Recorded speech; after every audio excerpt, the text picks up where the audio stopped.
Ah. Excuse Ah. me. Ah. Are we Pavarotti today, Roger?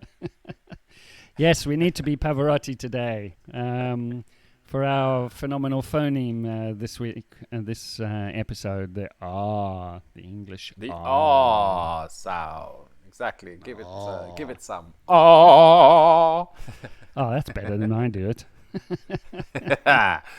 Operatic. You're more of a Pavarotti than I am, that's for sure, Raheem. It's the belly. It's the belly. It's the belly. No. I think I'd win that one. We got the good old tongue twisters as usual. We haven't practiced these again, so we shall see how we both do with those. It's more fun that way, I think. It's definitely more. Because, in the beginning, we were practicing them like religiously and like try to get it correct and then challenge the other person. But it's actually more, I think it's more entertaining when we both haven't got a clue. So, yeah. We have a confusing word of the week this week. Strange words. Well, actually, we've got more than one. And the word goblin. Well, of course. The word goblins. Yeah, homonyms. We shall see what they are later on. That's a great question to ask. We all choose a question, and we'll both answer it. We don't know what the question is yet. We'll see how that goes. And we have a question from our listeners, which we are going to be answering as well. So if you have a question for us, please let us know. Put it in the comments on our social media or wherever you might find us on our website. And we will get to all the questions that you ask.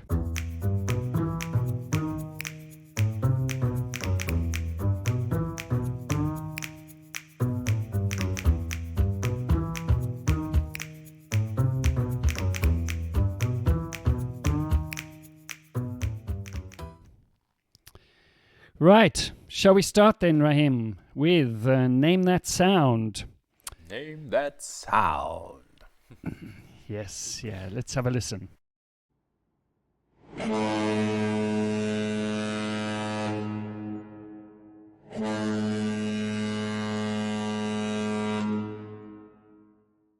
All right, I wonder if you've got what that is. You probably don't hear it very often unless you live by the sea. Have you ever heard it before, Raheem? I've heard it many times in my life, but generally by the sea. Yeah, absolutely. Because those are, of course, ship horns. Usually sounded by ships. Wow, that's a good impression. Not bad. Yeah, thank you. That was an excellent impression. You're on fire today, Raheem. You're on fire. Or hopefully not, because otherwise we'd have to sound the horns for abandoned ship. And what would that be? Fire. What's a fire horn sound like? It's just constant. Help! Abandoned ship. Yeah, the foghorns are sounded when there is fog, but also for many other reasons. Those of you that are sailors will, who have studied for some exams or whatever, will know about coal regs, the international regulations for preventing collisions at sea. Just a quick question. So are they actually called foghorns? That horn itself is called a foghorn. It doesn't matter if you're using it for fog or not. The regulations don't say exactly what it is. They just say you've got to make a sound. The large ships. Yeah, exactly. You just got to be heard. Yeah. Okay, bell. okay. The ship's bell is what it used to be. Ding, ding, ding, ding, ding, ding. Oh, exactly. Yeah. Okay. Back in the day. And many of the traditional wooden ships, boats, sailing boats, and what have you, still have a bell. People like to have a bell on there. But the big larger ships, the cruise ships or container ships, oil tankers, and what have you, they actually, depending on their size, have different sounds. So they have different frequencies at which they're supposed to sound at to distinguish between them. Not that I know what those are, but I just know that they are. They can a couple of blasts or one long blast depending on what you're doing. Or if you're particularly agitated and somebody's about to run you over at sea, then it's 5 blasts or just lots of continuous blasts until they actually hear you and take action. Okay, so a question, right? So let's say there are two boats set for a course for collision, and they're both going honk, honk, honk. Which direction do you turn? Is there a sort of universal direction? Do you all turn to the left? Do you all turn to the right? Because I remember when I was doing parachuting, the hokey cokey and you turn around. And that's what it's all about. Okay, hey! But when I was jumping out of planes when I was younger, as you do. Yes, I was jumping as you do, you know. So yeah, if you are on a collision course, you both turn left. So you know you're guaranteed to always miss each other. So there's no confusion. So does this kind of rule apply to vessels on the water? Yeah, absolutely. Is it left or is it yeah. right? I mean, it's right. It's to the right. To the right. Okay. Yeah. Depends on the situation. There's with the regular. We're getting technical here. I don't know whether our listeners really want to hear this stuff, but there's what's called a stand-on and a stand-off vessel. So the stand-on vessel is one that's supposed to keep going and not change course, direction, speed, or anything. And there's the stand-off, who is supposed to change course, direction, speed, whatever, in order to avoid the collision. The bottom line is, unlike the laws, certainly in the UK or in Italy, where somebody is always at fault or considered at fault, the rules at sea, the international regulations, say that nobody in particular is at fault. If there's a crash, everybody's at fault. Okay. So you're both liable to the same extent. At least that's the starting point. So there's no right of way or anything like that. It doesn't exist on the sea. Everybody has to avoid a collision. So if you crash, it's partly your fault, no matter what, which is absolutely right. That's how it should be. Crazy. Well, another crazy thing I found out about was boats and being on a boat. Is a friend of mine. He has a little boat on the Thames, and he's got because his parents have a little house very close to the river. In fact, he docks his little canoes and whatnot on the Thames itself. Oh, fabulous! I think it's when are we going? Staines. Is it Staines? I believe it's Staines. Staines. Yeah. Yeah. So they take the boats down to the pub, and they have their lunch, and then they row back. So anyway, and I was like, but isn't there any regulations for like drink boating? Because it's not sailing, is it? And they said no. They could drink as many pints or whatever they were drinking and paddle back home merry. So and I was like, oh, that's interesting, because there isn't actually a regulation for that. Unlike driving on the road. Yeah, but whilst there isn't a law, if they have an accident, it'll be their fault. They can't blame it on anybody else. So it's the same. It's the same thing, really.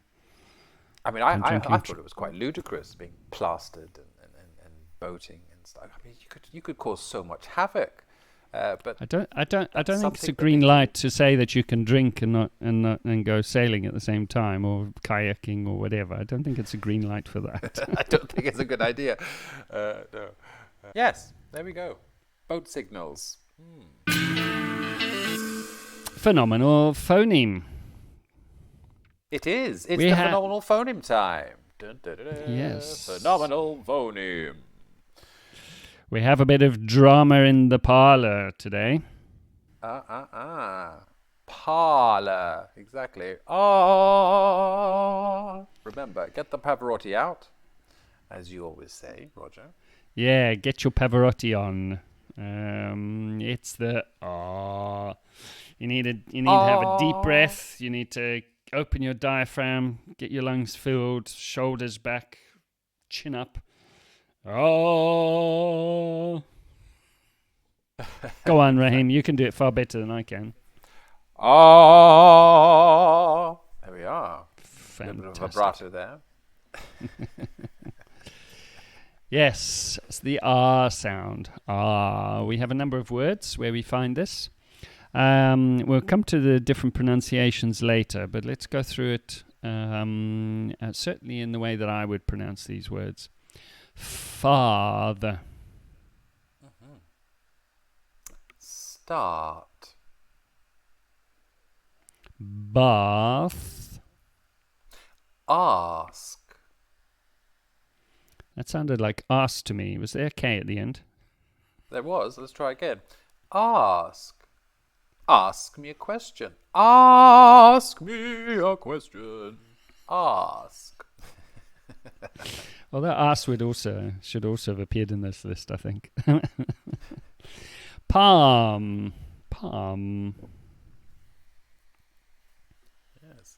Spä. Yes. Yes. A'nt. A'nt. Ha'ት. Ha'ት. A ha't. Dudum. Dudum. Dudum. Laugh. Laugh. Laugh. That's a good one. Laugh. I like that. And half. Half Yes. past 2. Half.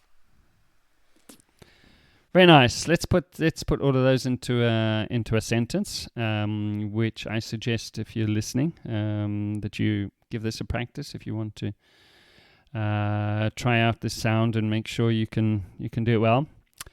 My father started his day with a bath, then asked his aunt to join him for a relaxing day at the spa, where he planned to rest his heart and laugh while enjoying the warm palm trees and half-price deals.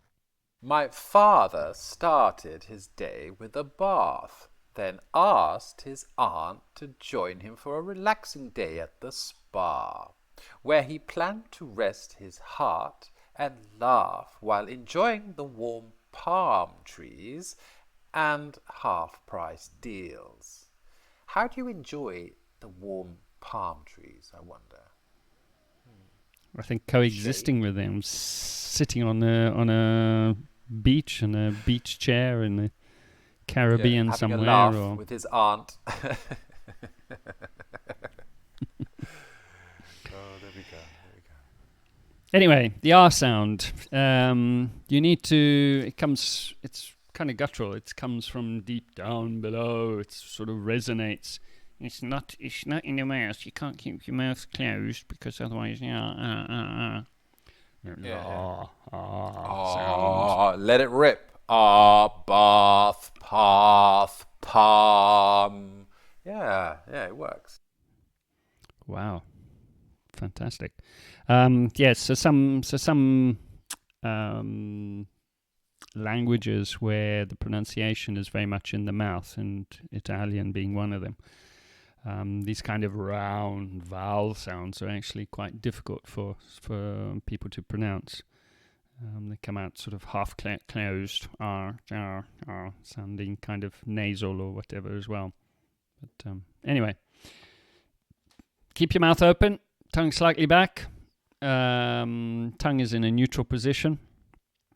So one of the things that you can't do is open your lips. Whilst you're opening your mouth, you don't want your lips to be too round. Otherwise it changes the sound. So it's it needs to be open, up and down, as opposed to rounded. Or like so I can sound. Oh yeah, you're right. Instead of saying, so try and go but do that. It sounds like an instead of an You're right. Yeah. No. Good tip. And then, as I said or hinted at the beginning, was this sound, the A, in English can be pronounced in different ways. So depending on which part of England you're from, what kind of accent you have, some people would pronounce words with an R, and some people would be A. So a good example is Bath and Bath. Yes, as in either the city in England, Bath or Bath, near Bristol in the west of England, or indeed you take a bath, don't you? Or take a bath when you wash yourself. Same with start, art, ask or ask could be. Anyway, spa. Coming to the spa. Yeah, you're right. You're Yeah. right. Yeah. But that's the beauty of phonetics. Like you can, I remember in my acting days using phonetics to change your accent. It was such a helpful tool, and it really, really helped you. Yeah, change it from You know, it does make such a difference, because with the accents you can write it in phonetics and read it, and it's pretty accurate. At the end of the day, it doesn't really matter what kind of accent you have. You prefer an American accent, you prefer a Scottish accent, English accent, depends on which English accent. Mancunian, Liverpudlian, Exactly. whichever, They're wonderful Essex. accents, yeah. All accents, I love them. The history behind them, and the sound and the color. I always say the color behind it. It really makes it enjoyable. You know, when adding an accent to your performance. I mean, just so the audience know, when we give examples, we are doing it with received pronunciation. It's how it. I think received pronunciation is a sort of an accentless pronunciation. It's sort of like a standard neutral, how it's received, how it's supposed to be pronounced. But yeah, RP. I don't know whether it's such a neutral, because all accents, by definition, are accents. I mean, they're a particular way of pronouncing things. I think as long as you understand what is being communicated, that's the most important thing. So yeah, I mean, we'll go through sounds, you know, in these podcasts and in our courses or whatever, on our website and what have you, for people to understand how to make the sounds. So whether you're talking to somebody from Newcastle or somebody from New York, you're still going to be able to understand them because you've heard the different sounds. You can make the different sounds. You can identify the different sounds depending on how people talk, different accents and what have you. And that's the most important thing, really, at the end of the day, I think. Anyway. I don't know. Some people couldn't get less, I suppose. No, as you say, it's the richness, it's the colourfulness, the colour of the English language. It is, yes. There's people who have studied these things have shown how the sounds merge and sounds change as pronunciation and phonetics has changed over the decades and centuries in English. What's called the ppɑː-ðə merger, where the sounds, the the father, and the ppɑː-ðə have become the same sound. So ppɑː-ðə,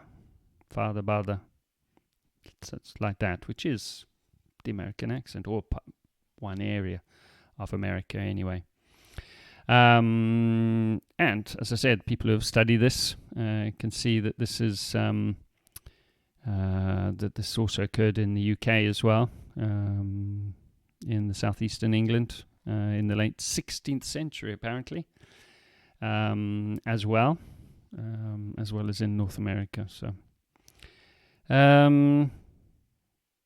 says here, linguists disagree on whether the unrounding and subsequent merger of the or the the sort of more closed sound, occurred independently in North America or was imported from England. So I imagine it's quite difficult to study these things because, I mean, unless you've got recordings of how people talked, and we only started recording stuff back in the, when was it, 20s, 30s? When did people start recording things?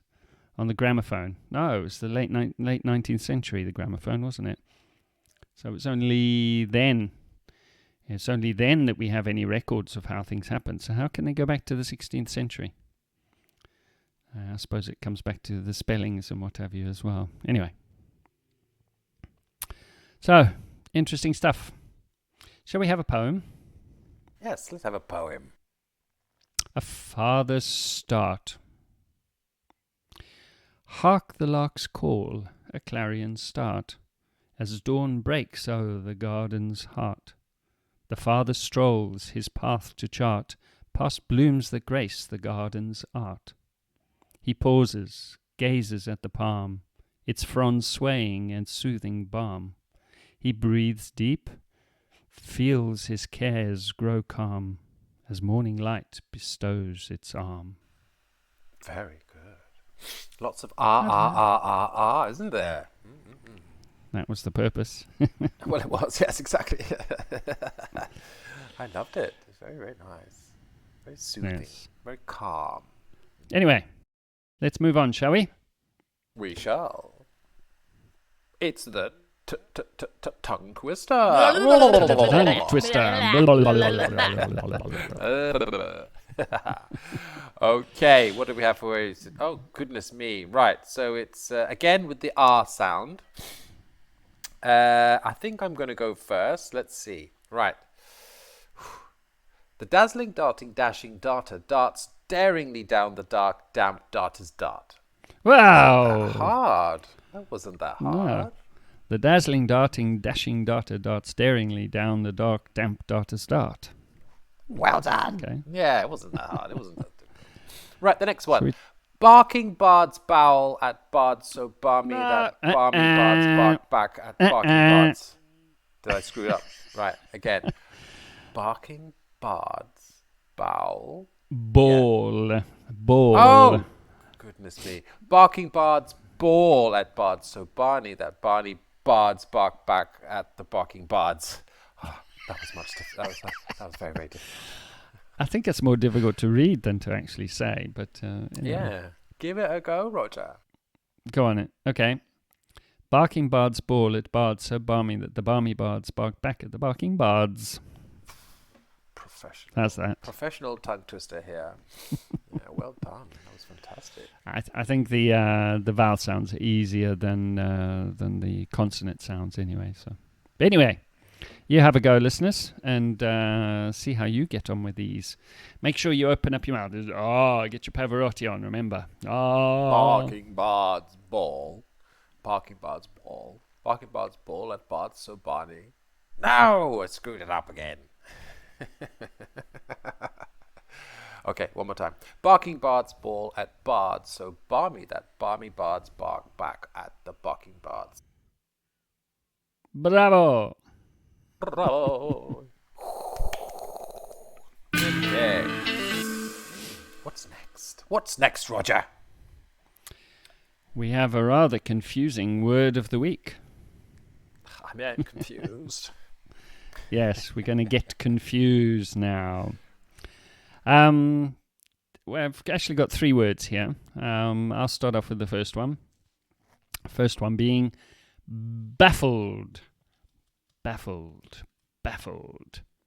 If you can't dazzle them with brilliance, baffle them with bullshit. Can we say bullshit on this podcast? I'm not sure we can we? Why not? It's a word. Maybe once. Maybe once. It's okay. Yes, means to be confused, perplexed. The word has French origins, coming from the verb, I don't know, I suppose in French, baffler, meaning to perplex. Baffler. No, it's a lovely word. Baffled. I'm so baffled. Je suis baffleur. Baffleur. I don't know. If we got any French listeners, then they can tell us whether it makes any sense. Probably doesn't. We've probably baffled them. We baffled them. The baffleur. Baffleur? What are these idiots saying? Baffleur. All right. The next word is bewildered. To be in a state of confusion or disorientation. Bewildered. The word has an interesting etymology, derived from the Old English wilden, meaning a wild, uncultivated region. Wilderness, the wilderness. There we go. At least I know I'm bewildered about the really fundamental and important facts of the universe. Terry Pratchett. There we go. Bewildered. Yes, to be confused, disorientated. Okay, I quite like the next one. Yeah, I quite like the next quote. That was a quote from Terry Pratchett. The next one is John O'Donoghue. Go on, Raheem, you do it. When you steal a people's language, you leave their soul bewildered. What does he mean by stealing a people's language? As in, like, dissolving it? Like take it away from them? They're not allowed to use it again? Is that what it means? I suppose repurpose the language for your own purposes. Which English is doing all the time. That's why I quite like the quote. Because it's kind of what English does anyway. I do love that about English. How we do steal words. Actually, it's a good point. We do steal. Well, I would say borrow words. Perhaps is probably a better way of saying it. Yeah. The first quote from Baffled, which I said I didn't say who it was by. It was W.C. Fields. That if you can't dazzle them with brilliance, baffle them with bullshit. So, yes, final word. Befuddled. Befuddled. Oh, love it. Befuddled. Befuddled. Sounds so good. Oh, say that again. That's very much Befuddled. northern accent. Oh, no, in your northern. Befuddled. Oh, I feel befuddled. I do. Yes, yeah, we've talked about doing some accents, haven't we, Raheem? I think in a future episode sometime we're going to be looking at different accents, which could be rather fun. Befuddled, being in a muddled, confused, or intoxicated even state. Yes, muddled, befuddled. The word has origins in the Middle English, fuddled, which also meant confused or intoxicated. For example, Neil deGrasse Tyson. Do you know who Neil deGrasse Tyson is? No. If you don't, you should look him up. He does a lot of videos and podcasts and what have you. He's a scientist, an astrophysicist.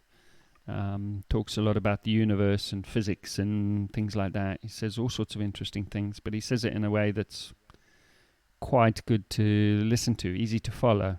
Layman's he does terms, in other words. Yeah, he does these. If you look on YouTube, he does these things, or you find them in social media, Facebook, and all the rest of them. With I can't remember his name. Another guy. I think he's a comedian, but I could be wrong. And he's always explaining to him, and some of the things he says in return, saying, "Oh, that's like," and then it's like everybody bursts out laughing because it's quite funny. Anyway, Neil deGrasse Tyson, go and have a listen. One of his quotes is, "If a scientist is not befuddled by what they're looking at, then they're not a research scientist." So yeah, well, scientists are always trying to solve the mysteries of our universe. Yeah, but there's another, just coming back to the first point that you said, being in a muddle or a confused state or intoxicated. So you're telling me that if they're not drunk, they're not research scientists. Oh, I feel a bit befuddled today. Oh, gosh. It hit me hard. Yes, I guess that's the intoxicated bit is probably comes into the befuddled more than the other words. Anyway, all three words, befuddled, bewildered, and baffled. All words, alternative words for being confused. So if you want to liven up what you say, liven up what you're talking about, use those words instead of saying confused. I feel baffled. I feel bewildered. I feel befuddled. Oh, please use the befuddled. It's fantastic. It really, really does sound amazing. It's a lovely word, isn't it? It's a great word. Yes, indeed. Alrighty, let's move on to some word goblins. Gobble, gobble, gobble, gobble, gobble, gobble. What have we got for the word goblin today, Roger? Tell us. We got some rather, well, for me, I always find it confusing. And certainly I remember when I moved to the UK, this was something that got me on quite a lot of occasions. We're talking about homonyms today. Homonyms. Homonyms are where words share the same spelling or maybe pronunciation but have different meanings. Okay, so words that can you spell the same. For example, ROW. You can say that as row, meaning you row a boat. You're with the oars. Yes, you're propelling a boat, moving a boat along with your oars. You are rowing, row, to row. Row, or you row, could put row your boat gently down the stream. Merrily, merrily, merrily, merrily, life is but a dream. Yes. Or ROW could also be a row of ducks. A row of ducks. You put your ducks in a row, so they're all lined up, one after the other. Yes, all nice and orderly, like good British people in a queue. Or you can have ROW, row, so a different pronunciation. We have a row. Have we ever had a row, Rahim? No, I don't think we have we? A row. No. Let's hope we never do. A row is an argument. An argument. Okay. So those are examples of homographs and homophones. So different sounds or different pronunciation and or different spellings. These are all homonyms, or gathered together as, or collectively known as homonyms. Okay. We got some other examples. This is an example of a homophone. See, S-E-E. I see you, Rahim.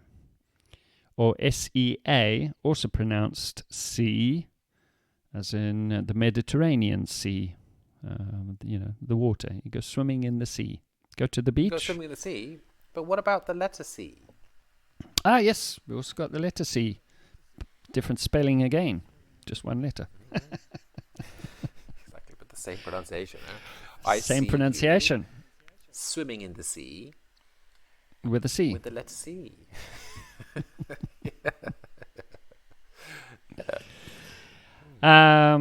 else do we have? So in a more technical sense, homonyms must be both homographs and homophones with different meanings. Depends, again, for the boffins, they worry about these kind of things.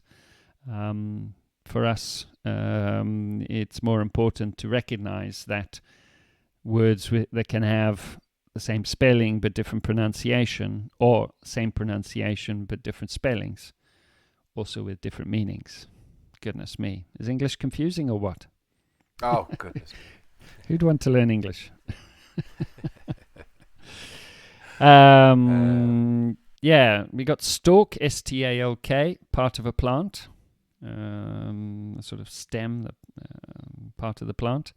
Or stalk, to stalk, the verb, to follow or to harass a person, to stalk a person. Stalkers. Stalker. Someone who's following you. It could also be someone who is following you and harassing you online. More of the modern version of that, to stalk someone online, rather than more physically, like someone following you. Yeah, it's got a different word, hasn't it? Trolling. To troll someone. Yes. If that's what you meant, I'm not sure if that's what you meant. I did. Yeah. Etymology. The term homonym comes from the Greek words homos, meaning the same, and onoma, meaning name. So the same. Did you say name. hummus? As in like the sort of chickpea, delicious, sort of like a dip that I use for dipping my bread in. Hummus. Tasty. That's Greek. Yeah, that is Greek. No, I think a slightly different pronunciation. Hummus. At least I would pronounce it hummus. Yeah. Some people hummus, say hummus. Hummus, yeah. Hummus or hummus. Maybe there are other pronunciations as well. I'm not sure. Homos, H-O-M-O-S in this case, the Greek, meaning the same. So, how do you deal with this problem? If you're learning English or trying to understand English, particularly when you're reading, if you've got some text and you're having to read it, whether it's reading it to yourself or reading it out loud, how do you know what the correct pronunciation is? It's a difficult thing, don't you think, Rahim? Oh gosh, yes, absolutely. How do you know how to pronounce it? Like, what would you do? What kind of tips would you suggest, Roger? Well, I mean, we both have students. What I'm usually saying is, you need to recognize the word in context. The usual one we come across is read, isn't it? Read, read, read. The old past and past participle of the verb to read. Read, read, read. Same spelling, different pronunciation. How do you know? Well, from the context. When you're reading, are you talking about the past? Well, then it's read. You don't pronounce it read. Yes. So again, the same thing. Row or row. Are we talking about boats? In which case, it's most likely rowing. Or are we talking about people bashing each other over the head and arguing about something? Then they're having a row. Yeah. So it's know the context, understand the context. It's just something that you get used to in English. It's just it's a difficulty for learners, but it's just something you've got to knowing what you're talking about, knowing what you're reading. Taking clues from previous sentences, that's basically it. Yeah. The words around and what have you. Yeah, exactly. And another thing to help you get over this is to read aloud. I'm always telling students, read aloud, record yourself, because it's only that way that you're going to, if you say it to yourself in your head, you don't really know whether it's right or wrong. But if you hear yourself, quite often you can hear, no, that doesn't sound right. Something different here. It should be, something's wrong. And then you go and investigate or whatever. So. Yeah, and then you have a sort of progression. You keep recording yourself saying the same word or the same sentence, and you can see a progression, and eventually you can tweak it to how it's meant to be. Yeah. Apparently, there's such a thing as homonym bingo. What? Homonym bingo? Are you joking? Some kind of game. Bingo. I don't know if you know what bingo is. When you're matching numbers, aren't you? So you have, how many numbers do you normally have on a card, a bingo card? Oh, gosh, 10, 12, 15. I suppose it depends on what kind of game you're playing. It called tombola or something in Italian? Tombola? In Italian, yeah, tombola. Yes. Tombola. Always played on Christmas Day. Probably got different names around the world as well. Yeah. Yes. So I guess if you're matching either sounds or spellings instead of numbers, why not? I have to give that a go. Sounds like a good idea. Maybe we should play some games on a future episode. That'd be quite fun. Bit of homonym tumbler, homonym bingo. I like it. Homonym tombola. Yes, I like that. Hombola. We'll call it hombola. There you go. All right, let's have a few other examples. Bright can mean very intelligent or filled with light. A bright room, very lots of light in a room, or a person can be very bright, a very intelligent person. You have a very bright sense of humor. There was a very intelligent sense of humor. Yeah, okay. It's very bright in here. Shall we dim the lights? What else do we have? We have kind. Can mean a type of something, like what kind of what kind of phone do you have? What kind of car do you have? Or something. What kind of sausage do you like? What kind of socks do you like? Strange man. I said, what kind of sausage do you like? Oh, sausage! Even worse, Roger. Me, I like boerewors. Okay, I like sucuk. Sucuk. What's a sucuk? It's a Turkish, Yeah, what's Turkish spicy sausage. Tasty. Do you know what boerewors is then? No. It's a South African sausage. Oh, South African sausage. Also spicy. Not spicy as the Turkish one, I don't think. So, it's cured. It's cured and very spicy. Very tasty. I used to eat it with my eggs. Fry a bit of that, some olive oil, some fried eggs. Oh, blimey. Fantastic. Sounds good. Sorry, coming back to kind. So yes, what kind of sausage do you like? Let us know. And also it can mean someone who is caring and gentle. How kind of you. A very kind man, a very kind lady. Exactly, a kind person. We like kind people. Mean. A mean, an unkind or cruel person. Yes, to be mean. Cats are sometimes mean, can't they? Sometimes very cuddly and sweet and cute and nice to have around, but every now and again can be mean. Or mean could be an average. The mean of a number, of a whole load of numbers, the average of a whole load of numbers. The mean as value. Well. Yeah. Mean value, yes, for those mathematicians are amongst you. What else do we have? Can. There we go. Can mean the ability to do something. I can do it. I can do everything. Can you? Are you sure? Yes, I can. Or it can mean a metal container, like you have beans in a can, or a can of pop drink, or Pepsi, worms. Coke. Yeah, a can of worms. There you go. That's the saying. What's that saying? You've just opened up a can of worms. Yes, you've just opened up a whole load of problems. Yeah, indeed. Don't really want to go into that. Yes. No, not yet. Yeah, this often happens, doesn't it? Between the noun and the verb, the same word as a noun means one thing, and as a verb means something completely different. It quite often happens. So yeah. Bat, the animal, black furry animal that flies around at night and hangs upside down. Batman.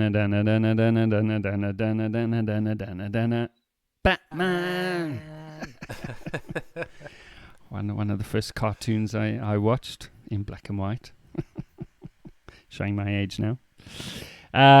Or the bat, which you use to play some games like baseball. You play with a bat, or cricket. You play with a bat. Cricket bat. Yes. Exactly. A bat. Anyway. Or, I think. Go on. You can call someone, you old bat.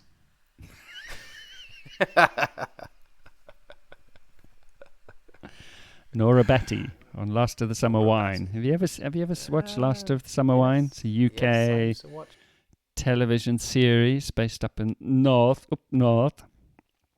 of England, Yorkshire, wasn't it? In Yorkshire Dales, wasn't it? Based in Yorkshire, I think. Wensleydale, wherever Wensleydale is, which is also a very nice cheese, by the way. I think it was Wensleydale, wasn't it? Is it? Or am I mixing that up with the cartoon, the plasticine, the cat? Wensleydale, do like a bit of Wensleydale. Was that Morph? Are you talking about Morph? No, not Morph. The cartoon, the sort of like the stop motion plasticine guy. He's one of the original ones. That's Tony Hart, isn't it? Morph. There it is. It is Wallace and Gromit. That's it. Wallace and Gromit. Yes, absolutely. I'm pretty sure they often referred to Wensleydale cheese. So not Last of the Summer Wine, as I said. So anyway, I think we're going a little bit off topic here, but off topic as we do. Yeah. Anyway, let's do one more. We've got well. can mean a Well, deep hole in the ground for water. So we can dig a well. It also can mean that someone or something is of a satisfactory manner. It is well. It is all is good. All is well. Are you feeling well? How you feeling, Rahim? I'm feeling Yes. well. Exactly. I'm feeling well. Very well indeed. There we go. Well. So, as we said, there's these. You've got to kind of learn in context these words. Be aware that a lot of words get pronounced differently or spelt differently, or they maybe look the same or maybe sound the same but have completely different meanings. The fun and joys of English.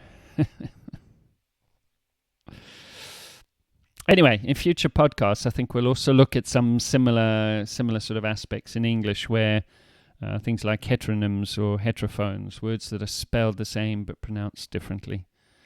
And I think it will be extremely helpful for our listeners because it is such a vast problem that a lot of my students have. Exactly. Yeah. So if anybody's got any questions or whatever, or I think the one thing you can't do is ask why. It just is. Anyway, that's a great question to ask, Rahim. Do you want to pick a number? Okay, let's pick number 499. 400. You want me to scroll all the way to the bottom of the list? Well, you did say pick a number between 1 and 500, so I did. So, you can't blame me, mate. Yeah, 499. Okay, here we go. And we'll both answer this. Would you rather take a walk through a forest or along a beach? Okay, so if you'd asked me that yesterday, I would have probably said a beach. But today, I have to say, I took an amazing walk. I would say a hike this morning through a beautiful forest and had a picnic at the top of the mountain. And I mean, I was in absolute awe of the beauty of this forest. So right now, it has to be a forest. What about you, Roger? It's a difficult one. If I have to choose one, I would say a forest, definitely, because there's usually a lot more going on nature-wise in a forest. The sounds of the bees and the birds and what have you, the frogs and whatever other animals and what have you live. We identified a woodpecker today, Roger. Yeah, we couldn't believe it. So that is definitely a woodpecker. I had to Google it, and I YouTubed sounds of woodpeckers in Italy, and it was definitely a woodpecker. It wasn't Peter Piper, was it? No, it was definitely not Peter Piper. Yeah, so I think I would probably, if I have to, choose a forest, but depends. Sunset stroll along a deserted sandy beach, or having cocktails with friends. It's also pretty nice, isn't it? Right, Rahim, let's have a question from one of our listeners. This is from Enrico in Rome. How can I improve my pronunciation? Well, it's quite a big question, but a legitimate question, I think. One of the things I'm always suggesting to students is to record yourself. We all carry a mobile phone around with us these days. There's, you can record your voice, probably record a video as well. It's probably more fun, but at least record your voice. So get a text, a book that you're reading, or a blog or something that you found on the internet or whatever, something that interests you, something that you want to practice. If you're talking about business English, something you've got to read, a presentation or an email that you have at work or something, and just read it and listen to yourself, because I think in listening to yourself you will hear things that sound different or strange or weird or whatever. If you are just beginning in English, you want to compare yourself to something. So listen to somebody, like our podcast, for example, We have the script for the podcast. So you listen to us, read the text, the script yourself. For some of the sounds, the phonemes, the sentences, the tongue twisters, record yourself. Absolutely. Compare yourselves to us. I'm not saying that you should necessarily speak like either myself or Rahim, but no. But what you could do is what I used to do as a child is imitate people. So yes, with our podcast you have the text as well. Imitate us if you must, to try and get the pronunciation of certain words of what we've been saying. It's a very good way of doing it, absolutely. And play it back, record yourself, and then compare. It's a very useful tool.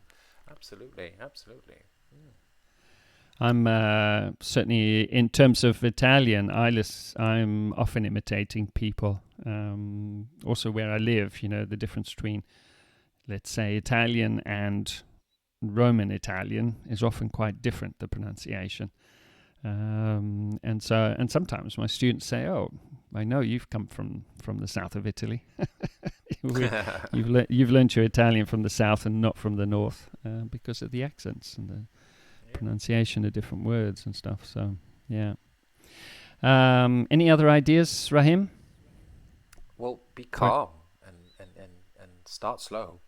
Don't rush. Don't rush into it. Absolutely not. Just be zen about it. If that helps. Yeah, exactly. Slow down. Yeah, you don't have to speak quickly. When you're practicing, particularly by yourself, or with a friend or somebody talk more slowly. Don't rush. If you try and must get the pronunciation, I must get it, you end up making more sounds than you should. Absolutely. So you've already lost the battle when you start getting stressed and then trying to speed things up. Just calm. Take a moment. Slow it down. Listen. That is very, very important. Is to listen, and then not just to hear, but to listen. Yes, and don't worry about accents as well. Whatever accent you learn, whether it's received pronunciation, whether it's UK, Irish, New York, California, Australia, South really African, it really doesn't matter. The point is that you learn one, and then you can adapt to others as necessary as you interact with people around the world, or as you travel, or whatever. It's part of the fun. Make it fun, because if you take it too seriously, you just have a constant headache all the time, I think. I think I would. It's very true. Very, very true, Roger. Yeah. Good. Thank you for the question, Enrico. I hope that helps. And if anybody's got some questions for us as well, please put them in the comments or contact us on our social media or via our website, myenglishphonetics.com. And we will happily answer questions either in the chat or in future episodes. So, absolutely. Yes. Looking Give us your forward questions. to it, guys. So please do. Yeah, absolutely. Right, so I think we finished there for this episode, Rahim. So I mentioned all the social media, so hit us up on all those. Let us have your questions. Try out the tongue twisters. Our website is myenglishphonetics.com, and our Facebook and Instagram is @myenglishphonetics. And that's phonetics with a PH. The phonetics, PHONETICS. Just in case you didn't already know. All right. Think we shall end there. So it's goodbye from him. And goodbye from me. Ciao for now. Ciao, ciao.